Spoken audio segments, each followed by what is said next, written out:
मैया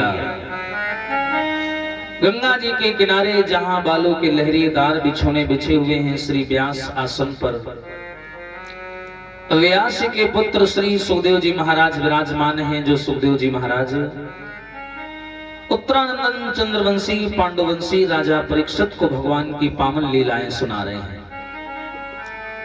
और लीलाएं सुनाते हुए उत्तर दिया है, हे राजन, अच्छा बीच बीच में क्या होता है कि महाराज परीक्षित जो है मुख्य यजमान बार बार मुड़कर के अपने महलों की ओर देखते हैं, घर की ओर देखते हैं। उस हस्तिनापुर के महलों पर लहराती हुई ध्वजा पताका को देखते हैं और विचार करते हैं कि मुझे 7 दिन में जो मरने का श्राप लगा है, क्या होगा मेरे मर जाने के बाद मेरी पत्नी का, क्या होगा मेरे जाने के बाद मेरे पुत्र जन्मेजय का, क्या होगा मेरे जाने के बाद मेरी प्रजा का, मेरी जनता का, मेरे शुभ चिंतकों का। ये चिंता है इनके दिल में। और प्यारे समाज के लोगों, ये चिंता जो होती है ना, ये उस धीमे जहर के समान है जो मानव को तिल तिल करके मारती रहती है। ये चिंता बुरी चिता से है जो नर को निर्जीव बनाती है, मुर्दे को चिता जलाती है, चिंता जीवित को खाती है।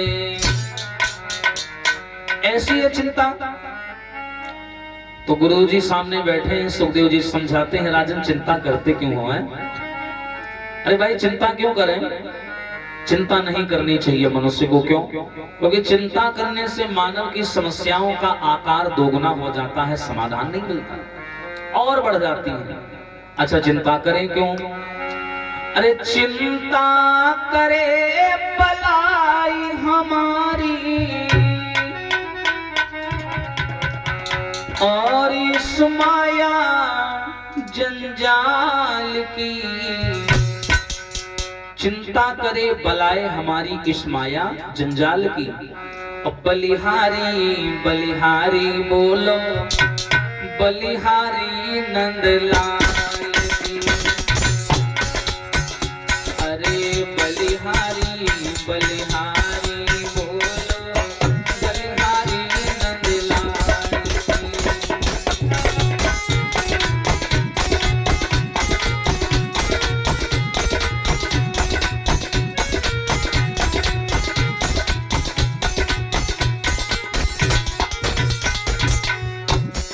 क्यों चिंता करें भैया?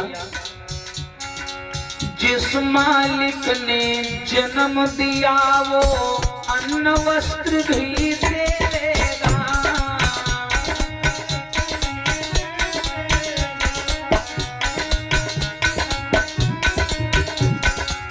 मामा, जिस मालिक ने जन्म दिया वो अन्न वस्त्र भी देगा। कहते हैं बहुत पुराने समय पढ़ा था कि भगवान ने जब दांत ना थे तब दूध दियो, अब दांत दियो तो अन्न भी दे हैं। हो जिस मालिक ने जन्म दिया वो अन्न वस्त्र भी देगा।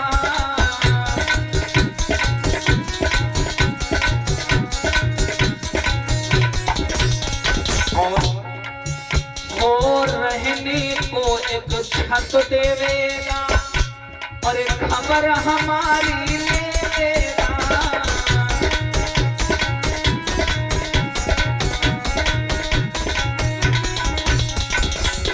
रहने को एक छत देवेगा और खबर हमारी लेवेगा।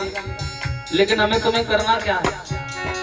भजन करो निश्चिंत हो चिंता, अरे छोड़ो रोटी भजन करो निश्चिंत हो चिंता, छोड़ो रोटी दाल की। अरे बलिहारी बलिहारी बोलो, बलिहारी नंदलाल की।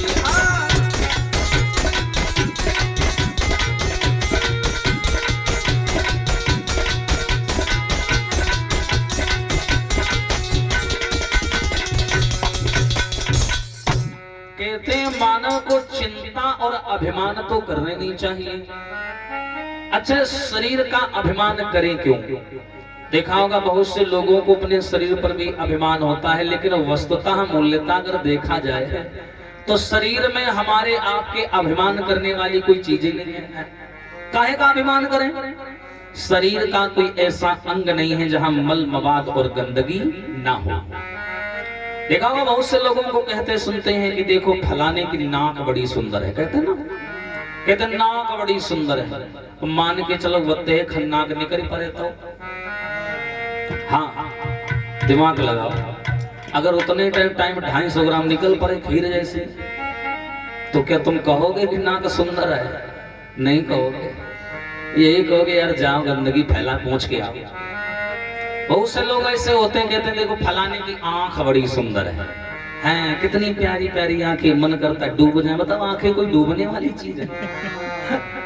कहते मन करता है डूब जाए आंखें, और नाक को हल्के में ना लेना।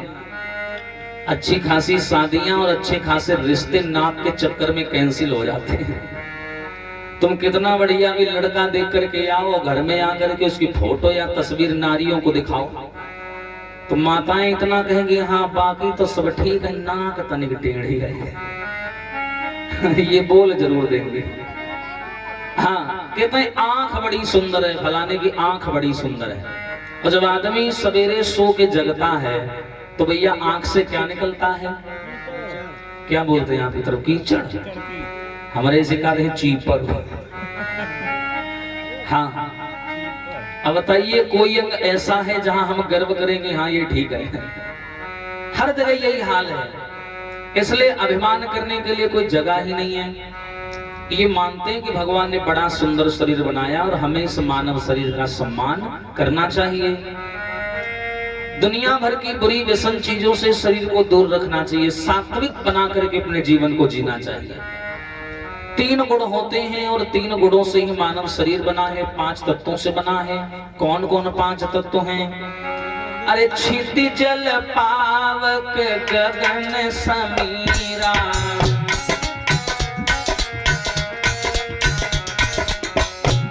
अरे क्षिति जल पावक गगन समीरा, और पंच तत्व मिली बना शरीरा।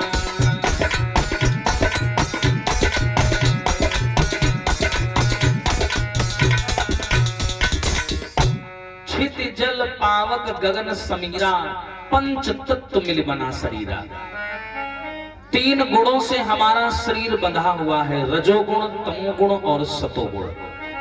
हमें इन 3 गुणों की रक्षा करनी चाहिए। अगर हम इन 3 गुणों का सम्मान करेंगे तो शरीर हमारा सम्मान करेगा, समाज में आपके द्वारा बोली गई बात का मूल्य बनेगा। जब वाणी में तेज नहीं होगा, बोली गई बात का कोई मूल्य नहीं होगा, तो आपका भी समाज में कोई अस्तित्व नहीं होगा। ऐसा होना चाहिए।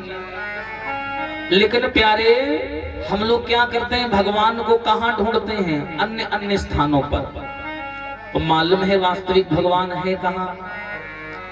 भा माने भूमि, गा माने गगन, वा माने वायु और ना माने नीर।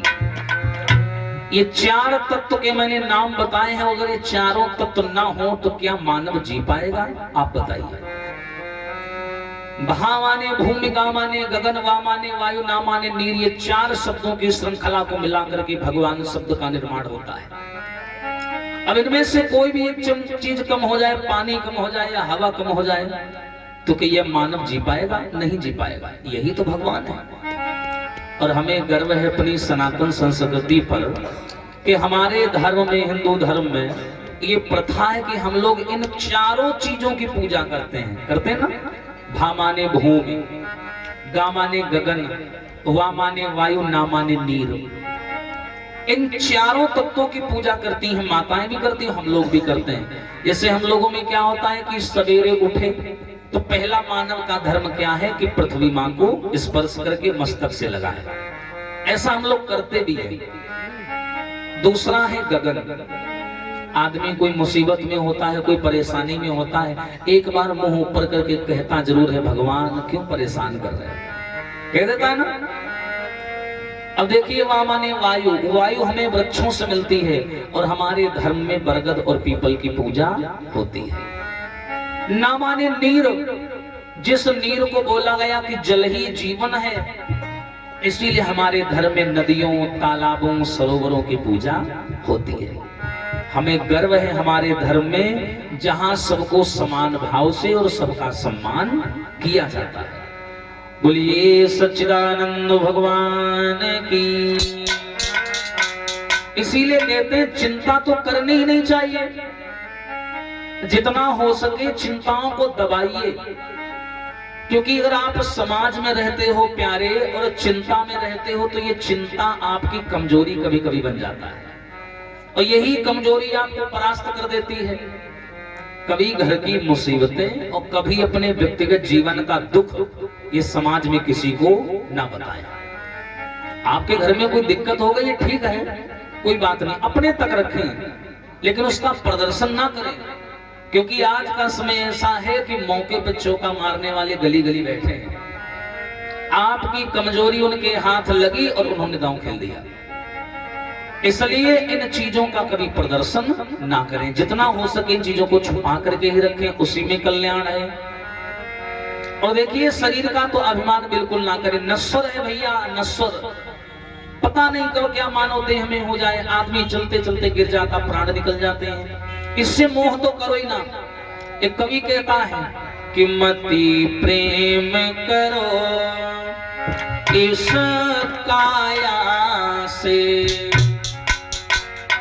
एक दिन तो दगा दे जाएगी। मति प्रेम करो इस काया से।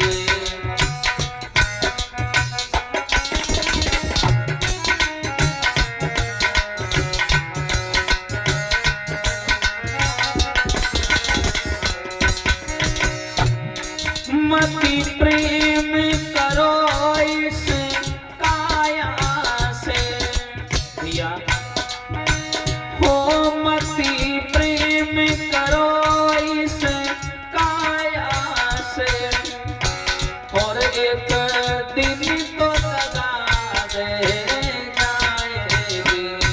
और सब रिश्ते नाते टूटेंगे, सब रिश्ते नाते टूटेंगे, और एक दिन ये बहुत तड़ पाएगी।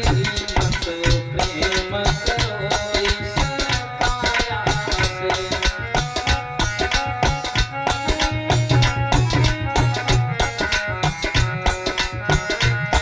इस काया से कभी ना मोह करिए। और देखिए दुख है कहाँ, जहां आकर्षण है और जहां लगाव है वहीं दुख है। जैसे मान के चलो एक मोटरसाइकिल है और हमें उससे बड़ा लगाव है, उसके बिना हम जी नहीं पाते, उसको देखे बिना चैन नहीं आता। अब अगर उस मोटरसाइकिल को जरा सी खरोंच आ जाए या कोई उसे चुरा ले जाए तब तो हमारा जीना हराम हो गया, हम चिंता में पड़ जाते, दुखी हो जाते। यही आकर्षण और यही मोह हमारे दुखों का कारण बनता है। एक संत सुखी क्यों होता है? संसार से विरक्त होता है, मोह माया से विरक्त होता है। और सबसे बड़ी बात है कि एक संत सुखी इसलिए होता है क्योंकि वो इच्छाओं से विरक्त होता है। उसके जीवन का एकमात्र लक्ष्य होता है इस भारत को अखंड बनाना, एक ही रंग से रंग देना और सबके हृदय में सनातनी ज्योत को जगा देना। इसलिए वो प्रसन्न रहता है। कोई जीवन में उसका दूसरा लक्ष्य नहीं है कि हमें मकान बनवा लें, ये कर लें, वो कर लें, कोई लक्ष्य नहीं। और जिनके हृदय में ऐसे लक्ष्य होते वही परेशान रहते हैं। कारण है हर जगह मुकाबला, हर जगह परेशानियां। एक देखिए संसार कैसे मतलब का मैं बताऊं, सुर नर मुनि सबकी यह रीति, और स्वार्थ लागे करें सब प्रीति।